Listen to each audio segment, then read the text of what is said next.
আহিছে আমাৰ সন্ধিয়াতে ৰন্ধা বঢ়া কাম আৰম্ভ কৰিব লৈছে। এয়া দেখিছেনে মাছ মানে দেখিছে দেখিছে মাছ একদম ধুই ধাই ভাজিব লৈছে।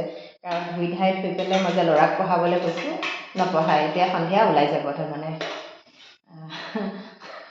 মানে একদম পূৰা গাঁওবিলাকত বৰ্তমান একদম পূৰা ৰাজনীতিৰ হুলস্থুল লাগি আছে। আপোনালোকেও নিশ্চয় জানে যে এতিয়া পঞ্চায়তৰ প্ৰেচিডেণ্ট কোন হ'ব। একদম আমাৰ গাঁওখনত কিন্তু বিৰাট হুলস্থুল, দিন ৰাত ৰাতি 2টা-3টা বজালৈকে মানুহৰ কিন্তু খাৱন খোৱন নোহোৱা হৈছে।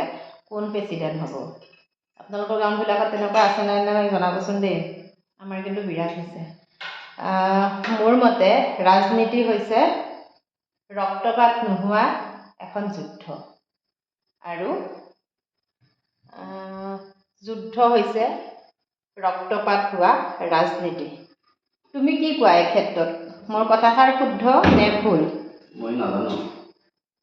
তেখেতে নাজানো বুলি ক'লে। আপোনালোকে এই বিষয়ে কি কয় জনাবচোন দেই কমেণ্ট কৰি।